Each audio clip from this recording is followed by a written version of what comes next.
Hello everyone, welcome to Phematics learning hub. मैं हूं स्निग्धा और आज हम लॉज ऑफ मोशन में करने वाले हैं अपना last part and let us see what are the topics that will be covering in this video today. So we'll be talking about friction, which is a necessary evil also. Then we'll come across the centripetal force and its expression. We'll also see some examples of centripetal force. Then circular motion of a car on a banked road. So we'll try to understand what is the meaning of banked road. Then bending of a cyclist we'll see, and we'll also try to determine the expression of angle through which the cyclist bends. And we'll see motion in a vertical circle. Lastly, we'll come across some questions. So let us begin with it. Friction. Now friction is something which is very necessary also. Now why? Because of these various reasons. It is because of the friction that you are able to walk. So friction जो होता है वो ground और feet के बीच में होने की वजह से ही we can move forward. Then जो ब्रेक्स होते हैं कार के, right, they cannot work if there is no friction. And if there is no friction, you will not be even able to write on a paper. So due to the friction between the paper and the pen or a pencil, we are able to write. Then जो tyres होते हैं किसी भी vehicle के, उनको rough बनाया जाता है अगर, that is why just to increase the friction. Then जो पार्ट्स होते हैं मशीन के, any machine which is there, now they are capable of rotating, no? Why? Because there is a friction between the belt and the pulley. So if I have a pulley here and there is some belt along with some mass M, so there is some friction between the belt and obviously the pulley, right? So it's all working because of the friction, although it is an evil, but it is very much required. Now what is the central force? अब central force क्या है? देखिए ये एक ऐसा force है जिसकी ज़रूरत पड़ेगी to make a body move. कहाँ मूव कराना है? Along a circular path. Circle में मूव कराने के लिए एक फोर्स की ज़रूरत होती है, that is called centripetal force and with uniform speed. अब सेंट्रीपिटल फोर्स जो होता है वो हमेशा सेंटर की तरफ, this is a circle and it having centre P suppose, so ये हमेशा सेंट्रीपिटल फोर्स जो है सेंटर की तरफ एक्ट करता है and it is acting along the radius. If this is the radius R, then it is acting along the radius and towards the center P. So here you can see a diagram in which suppose if I take any object, this is some object and इसको rotate करा रहे हैं हम circular path पे and it is having velocity, this is V, and this force will act towards the center, right, and it will be along the radius. This is the radius along which it is going to work. Let us try to find out the expression for this centripetal force. तो कभी भी अगर कोई body uniform circular motion में है, right, it is moving along a circular path with a uniform speed, that means it is in uniform circular motion, तो उसकी velocity जो है वो कंटिन्यूसली चेंज होती रहेगी. Why will it change? अगर बॉडी सर्कुलर पाथ पे मूव भी कर रही है, obviously along the tangent it will have the velocity, right, and since the direction of velocity is every time changing, right, at different points the velocity is continuously changing because there is change in direction, right, it means that there is an acceleration, right, and which is obviously acting radially inwards. It is acting radially inwards and this is called centripetal acceleration. So whenever there is some acceleration, there is some force. Now what is the expression for this acceleration, centripetal acceleration? This is given by A equals to V square by R or R omega square, right? Because I can write V as R omega. अब R क्या है, omega क्या है? R is obviously the radius, right? Omega is basically the angular speed and V is the linear speed of the body and R is obviously the radius of the circular path. Now from Newton's second law we can have that centripetal force. देखिए second law of motion में, I mean Newton's second law में हमें relation मिलता था एक F equals to mass into acceleration. यहीं से force की जो है definition निकल के आती है. तो यहाँ पे किस फोर्स के बारे में हम बात करें? This is basically Fc, which is the centripetal force. So centripetal force is the force which is required to move a body along a circular path, right? So यहाँ पे हम force तो लेंगे, mass रहेगा body का, and obviously centripetal acceleration हम लेंगे. तो हम यहाँ पे centripetal acceleration की जगह v square by r भी लिख सकते हैं, या r omega square also we can write. So this is the expression for the centripetal force that you will get. This is basically your centripetal force over here. Let us see some examples of centripetal force now. This person is holding suppose having a thread in a hand. ये thread है, and this is some stone which is tied to this thread, and she is trying to move this string in a circular path, something like this that you can see over here. So this stone is being rotated in a circle, and क्योंकि यहाँ पे एक रस्सी से इसे घुमाया जा रहा है, तो इसका मतलब टेंशन लगेगा, right, towards this in this string, and this tension becomes the centripetal force in this case. Okay, similarly whenever a car is making a turn, right, so there is force of friction which is acting along. Where is it acting? It is acting upon the turned wheels. जो ये wheels हैं यहाँ पे friction लग रहा है, right? And this is something, this friction which is acting upon the turned wheels of the car, it provides the necessary centripetal force, right? So this friction, यहाँ पे friction is mainly providing the centripetal force in this case. Okay, similarly जैसे stone की case में था, first case में अगर हम यहाँ पे एक बकेट ऑफ वाटर ले लें एंड एक रोप के थ्रू जो है हम इसको सर्कुलर पाथ पे अगेन घुमाएं, right, when you take a bucket and it is tied to a string, and you try to like spin in a circle, then there will be some tension acting, right? यहाँ पे क्या करेगा काम? There will be some tension acting over here, right? This tension is providing necessary centripetal force, and that is why it is moving in a circular motion. Similarly, if you go to the planetary motion, the moon is orbiting the earth, right? Moon is orbiting the earth. The force of gravity here, the force of gravity is providing the required centripetal force, and that is why it is the moon is orbiting in a like in the path around the earth. So यहाँ पे centripetal force कुछ नया force नहीं है, right? अलग अलग cases में जो भी forces होते हैं जो object को move कराते हैं circular path में, वही जो है centripetal force बन जाते हैं. So it is no new force. Different type of forces in different situations, whenever there is some circular motion, becomes the centripetal force. Right, now let us see what is this banking of the curved path, right? Now there is some friction, obviously जो friction होता है between the tires and the road. Okay, ये क्या करता है basically? friction होने की वजह से जो टायर होते हैं, टायर जो है अगर बार बार obviously if somebody is driving some vehicle, right, or taking a ride, तो जो टायर्स होंगे गाड़ी के वेयर एंड टेयर होगा उनमें फ्रिक्शन की वजह से. ओके, तो ये चीज़ रोकने के लिए कर्व्ड रोड्स जो होते हैं, जो कर्व्ड रोड्स होते हैं उन्हें बनाया जाता है, ठीक है, कुछ इंक्लिनेशन दिया जाता है, some angle is provided, sloping की जाती है. Okay, so just to avoid this curved roads are provided with an inclination sloping upwards towards the outer circumference, right.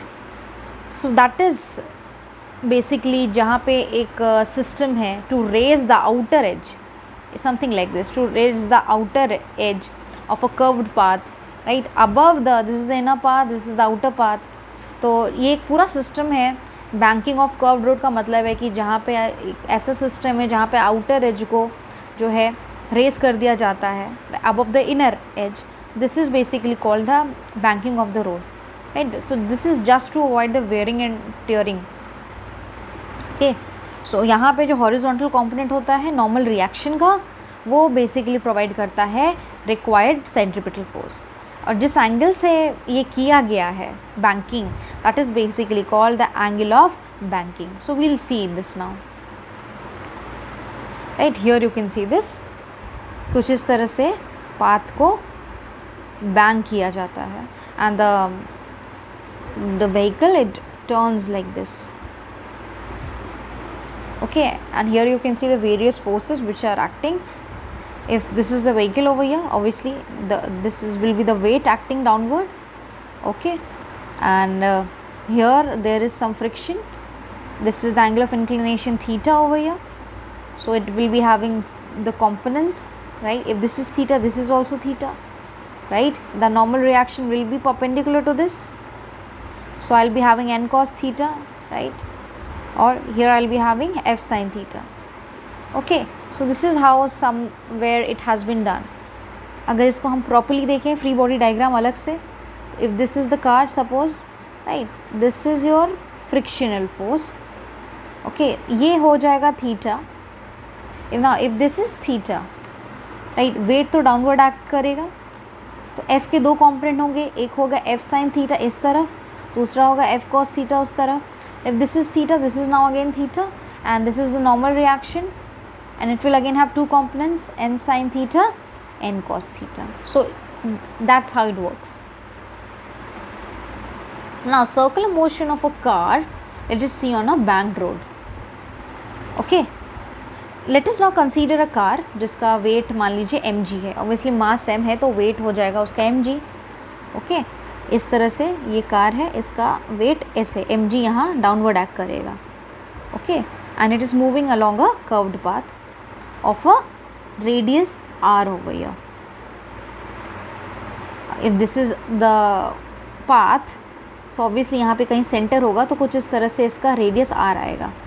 Now this is theta, angle of inclination, and this car is moving with a speed v on the road, and this road has been banked at an angle theta. This is basically the angle of banking over here. Okay, तो mg तो downward act करेगा. Okay, यहाँ पे friction होगा. This will be the direction of the friction, f, that has already been shown in the diagram. Okay, now and where will be the normal reaction now? So the reaction will be actually like this, right? It will be like this. If this is the path, this is how it will be. This will be r, and mg is this way. Okay, तो ये अगर theta है, this is again your theta, this is theta, and तो इसको दो component आएगा, r cos theta, and this is your r sin theta.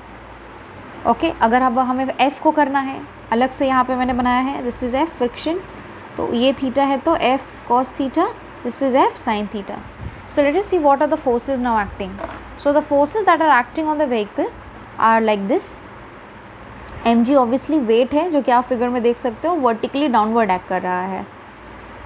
Then r क्या था, नॉर्मल रिएक्शन है.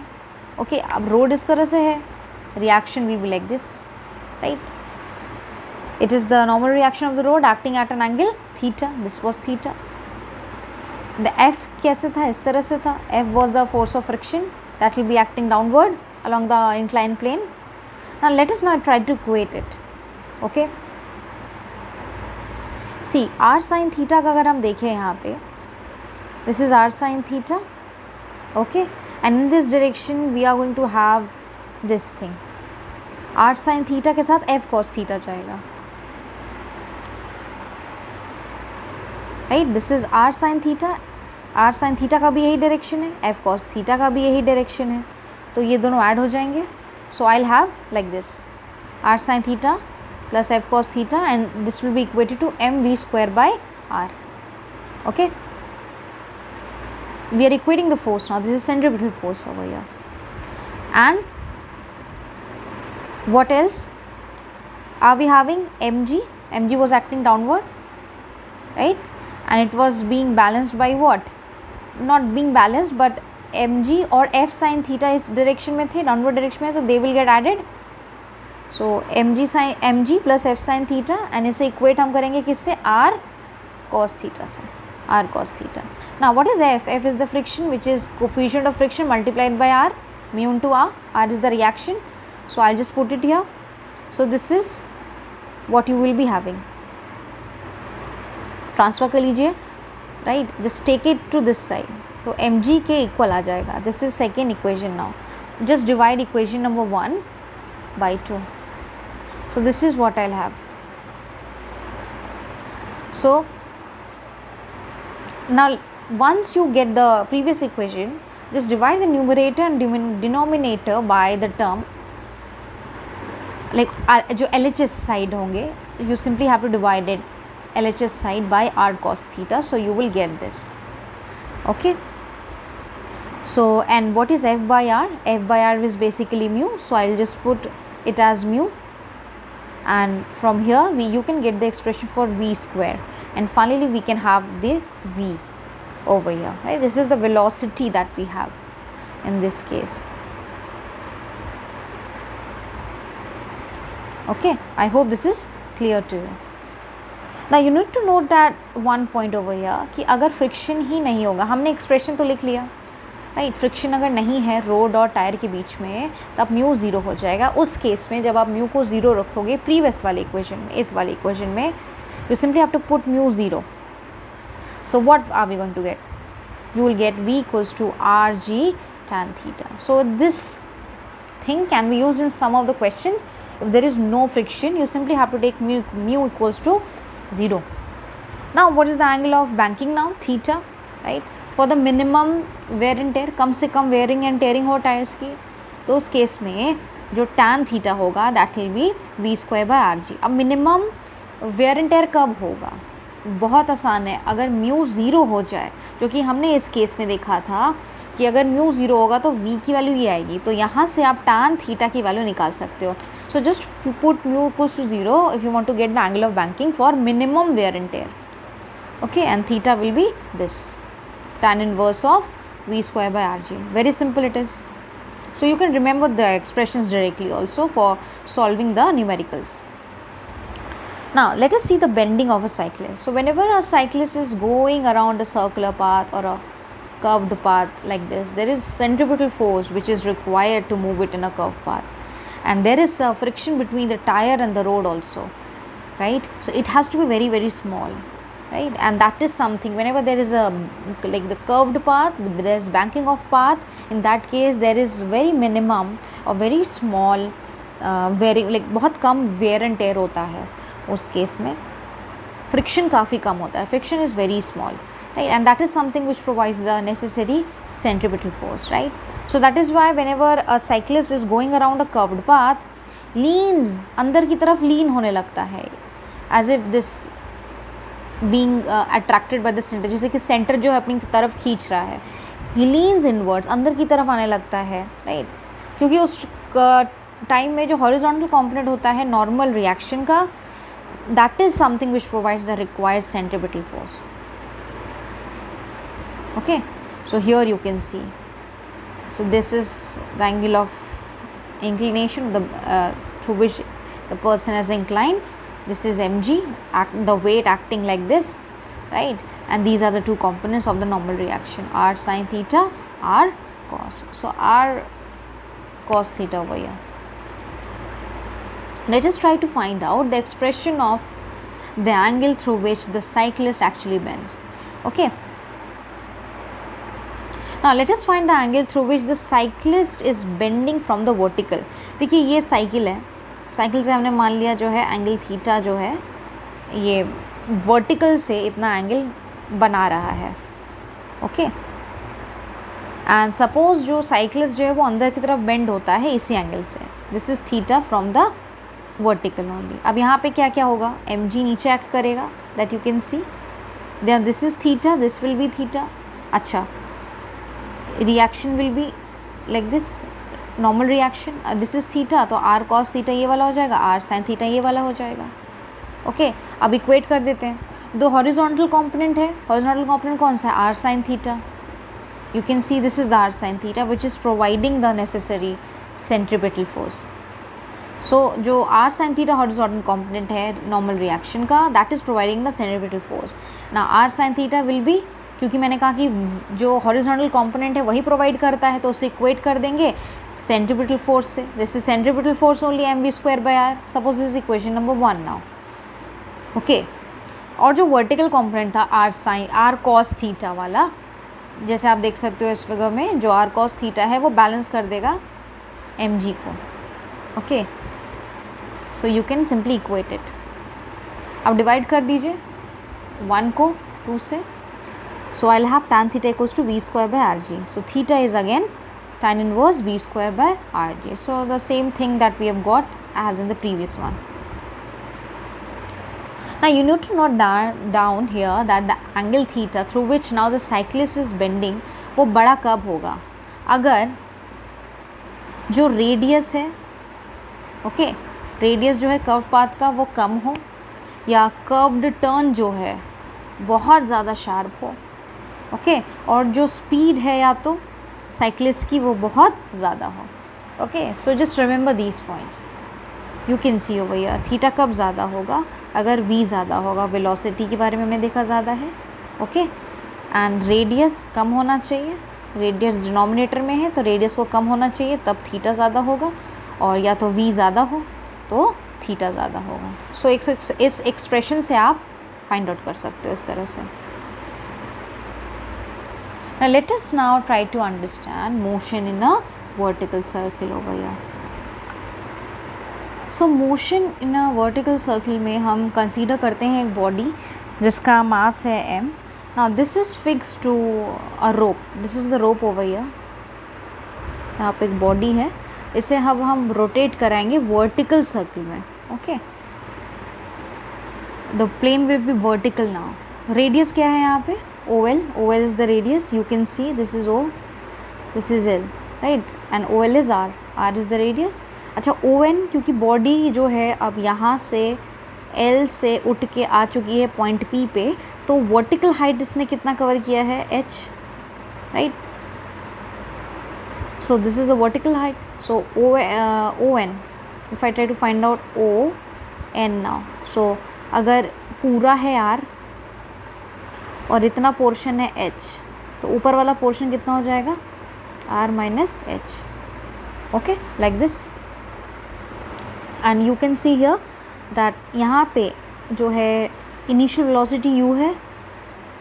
Now the body is here when it is moving, suppose it is making angle theta over this. So mg तो downward act करेगा, this will be theta, so I will have mg cos theta here, mg sin theta over here. अब मान लीजिए इस point P पे आती है तो वेलोसिटी अब इसकी फाइनल हो जाती है इस केस में v, okay. So this is the v, the another velocity the at this point, okay. So this is how there will be resolution of the mg which is the weight. तो velocity at particular point हम निकालने वाले हैं यहाँ पे. तो जैसे कि मैंने कहा कि पॉइंट P पे फिगर में अगर आप देखो वहाँ पे आ चुका है. So when it is moving from L to P, okay, when it was here at L and it moved to point P now, तो vertical height कितना कवर किया था? It moved H, right? So now we'll use the law of conservation of energy over here. तो conservation होगा energy का, मतलब कि जो काइनेटिक एनर्जी और पोटेंशियल एनर्जी इस पॉइंट पे होगी वो इक्वल होगी काइनेटिक एनर्जी और plus potential energy point P पे. अच्छा, अगर हम पॉइंट L पे आए तो यहाँ पे इनिशियल वेलोसिटी u था, तो काइनेटिक एनर्जी क्या हो जाएगा? Half m u square. This is the kinetic energy. अच्छा, ये लोएस्ट पॉइंट पे है तो यहाँ पे तो पोटेंशियल एनर्जी तो ज़ीरो होने वाला है. अब जब ये हाइट h से रेस कर गया इस पॉइंट P पे, तो यहाँ पे जो वेलोसिटी था वो तो v हो चुका था. So kinetic energy half m v square होगा, और क्योंकि ये हाइट h से ऊपर उठ गया था, इसका मास m था, so the potential energy at point P will be mgh. So it is very simple, okay. Now यहाँ पे देखिए, यहाँ पे आपका m तो कैंसिल हो जाने वाला है, एंड 2 को जो है उधर ट्रांसफ़र कर दो, okay, to the other side. So u square आपका कुछ इस तरह से बनेगा, okay. So I can find v square, जो कि है expression for the, I mean which is the velocity at point P, at this point P, okay. This is the point P basically. So v का expression आएगा u square minus 2gh. So you can remember this expression for finding the velocity of a body at any point, so when it is moving in a vertical circle. So just remember, and it has been raised, मतलब ये initial velocity था lowest point पे और height h से ये ऊपर उठ चुका है. So v equals to under u square minus 2gh. अब यहाँ पे टेंशन भी लगेगा क्योंकि रोप है, ऑब्जेक्ट है यहाँ पे, so there is always going to be a tension. right? So the tension will be acting along the rope only if this is a point P. Okay, now the forces that will be acting on the body at this point P, क्या क्या लगेगा यहाँ पे? Obviously एक तो weight लगेगा जो कि नीचे की तरफ है, okay, and एक तो tension है जो कि along the rope होगा, right? तो net centripetal force अगर हम यहाँ पे निकालें, so what will be this? Okay, now you just look over here, this is the tension now, okay. अब टेंशन के सामने क्या है? mg cos theta, right, and mg sin theta के सामने आपका यहाँ पे, okay, you simply have the velocity basically, but what I am trying to say, जो यहाँ पे फाइनल एक्सप्रेशन हम लेंगे नेट सेंट्रीपिटल फोर्स का, it will be t minus mg cos theta. Look here, this is t, okay, t का direction ये है and mg cos theta का डायरेक्शन ये है. यही तो ऑब्वियसली क्योंकि ये टेंशन लग रहा है along the centre and this is away from the centre mg cos theta, तो इनका अगर हम नेट निकालेंगे, हमें सेंट्रीपिटल फोर्स निकालना है जो कि टूवर्ड्स द सेंटर होगा, तो क्या होगा? t minus mg cos theta ही करेंगे जो कि एक्चुअली सेंट्रीपिटल फोर्स के बराबर होगा. So this is what I have done here, right. So centripetal force क्या है? This is Fc only, that is mv square by r, okay. So t का टर्म निकाल दीजिए यहाँ से, इसको ट्रांसफ़र कर दीजिए on the other side. So I have t equals to mg cos theta plus mv square by r. This is suppose equation number 2 now. Okay, now they have taken a right angle triangle OPN. Let us see now. Okay, now this is O, this is P, and this is the triangle. I'll just take this out. This is the triangle O, P, N, right? This is theta. Okay, now let us see what are they trying to find over here. I need to find out cos theta. So I need cos theta. अच्छा, ये क्या था? R minus H था, and this was R minus H and this is R. So cos theta क्या हो जाएगा यहाँ पे? Base, I have the, see this is 90. Okay, now this is theta. So R minus H by R. R minus H by R, this is what I have, right? Base by hypotenuse. So let us put the value of cos theta. कहाँ पे डालेंगे? यहाँ पे. Okay, and v square जो हमारा शुरुआत में आ गया था ऑलरेडी यहाँ पे, v स्क्वायर, इन दोनों को अब हम पुट कर देंगे.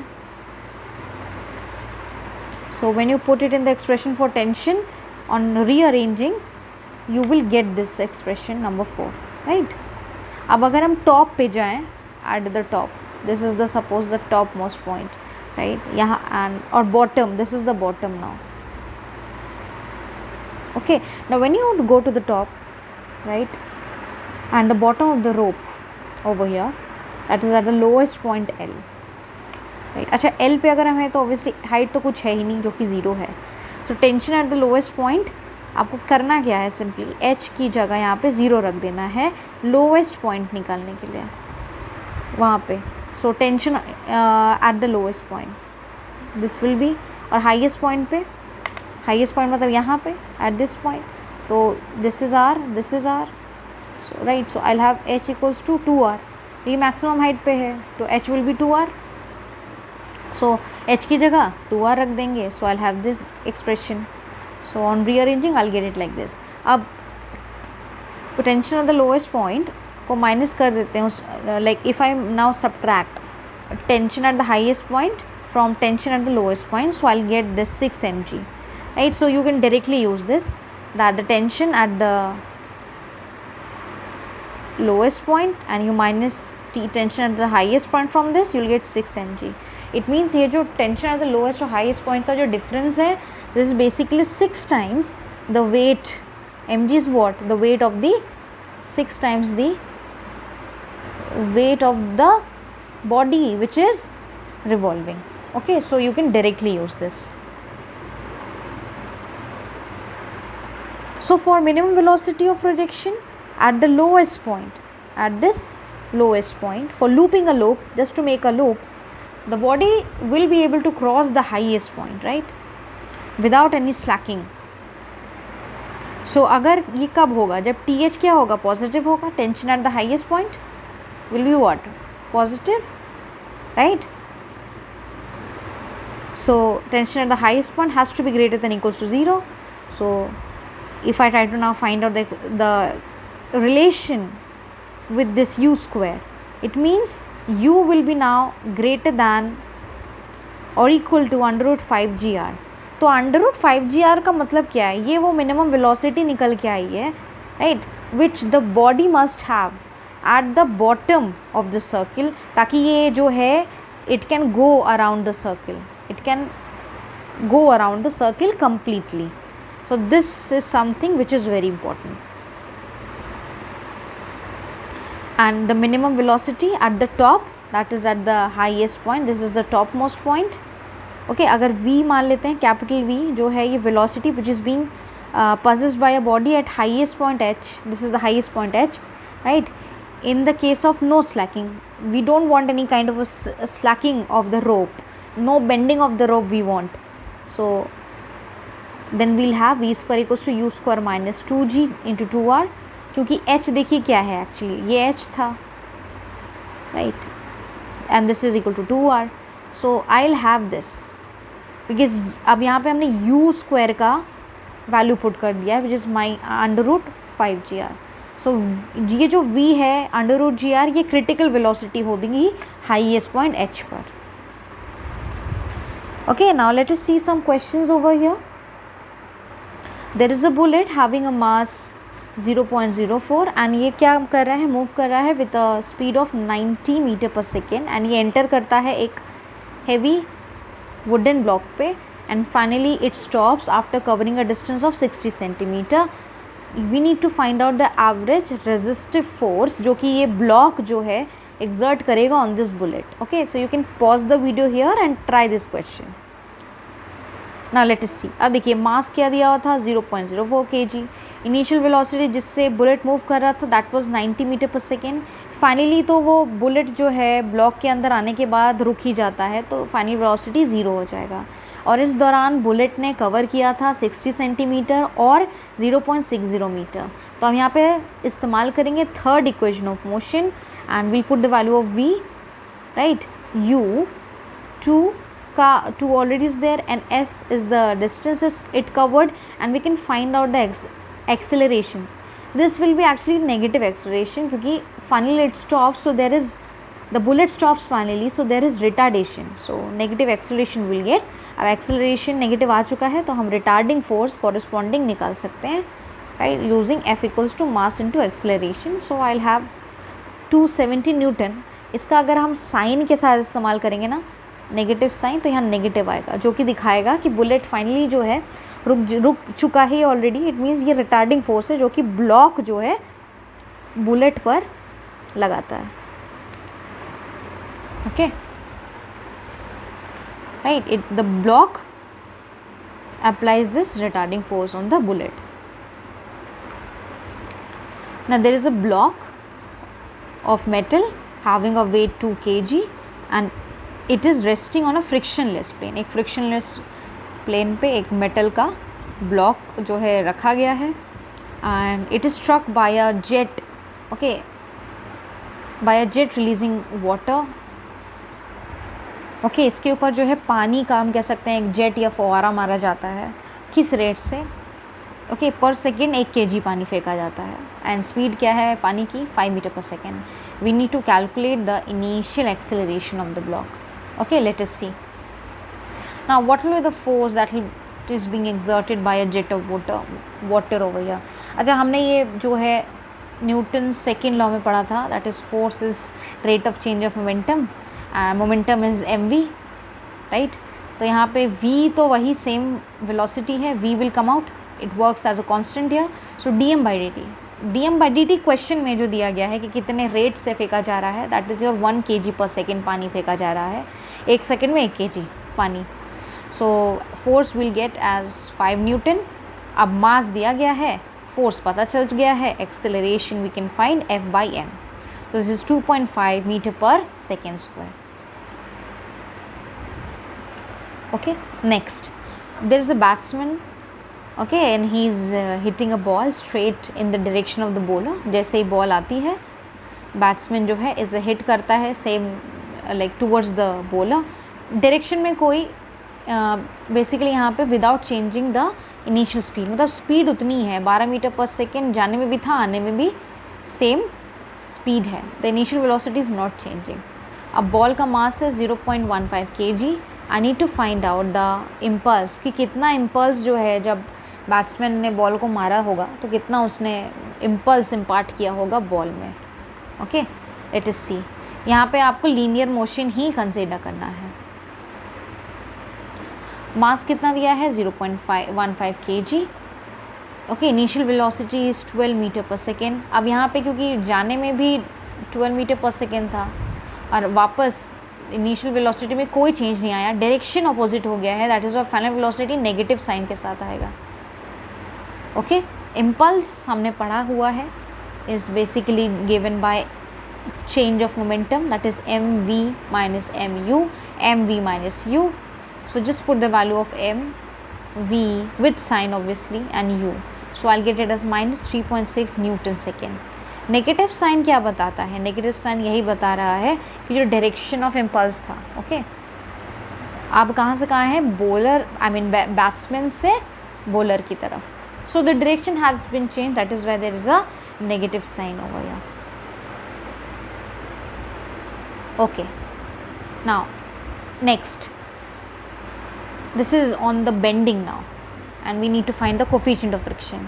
तो एक bend होता है in a level which has a radius of, देखिए radius यहाँ दिया है 100 metre. Okay, I need to find out the maximum speed with which the car is turning this bend, like कितना किया होगा विदाउट स्किडिंग. अगर कोफिशिएंट ऑफ फ्रिक्शन कितना है टायर और रोड के बीच में 0.8. So there is some bend along a radius r and we need to find the maximum speed with which the car is actually turning. इस bend में कितना मैक्सिमम स्पीड से वो टर्न कर रहा होगा बिना स्किड किए हुए, और कोफिशिएंट ऑफ फ्रिक्शन दिया गया है क्वेश्चन में. देखिए रेडियस कितना ही दिया गया था, if this is the road obviously ये रेडियस दिया गया है, radius is 100 meter, mu is 0.8, g is 9.8 meter per second square. Now the car will not skid. When will it not skid? अगर जो force of friction है right वो equal हो जाए centripetal force के. Okay, so F equals to FC. So centripetal force यहाँ पे if we try to find out, it will be mu mg. Okay, so now I can put the value of the expression mv max square by, this is the maximum velocity, by divided by r. Now v max is given by this under root mu rg. So I can put the value of mu r and g. So here I get the value as 28 meter per second. So I hope that you have understood the questions and the concepts that we have discussed today, right? And this is the end of this part 6 now. Right, the last and the final part it is. Thank you everyone for watching this video. If you haven't subscribed to my channel, please do, and you can also visit my Facebook page, and also you can go through my Telegram channel. Thank you so much everyone.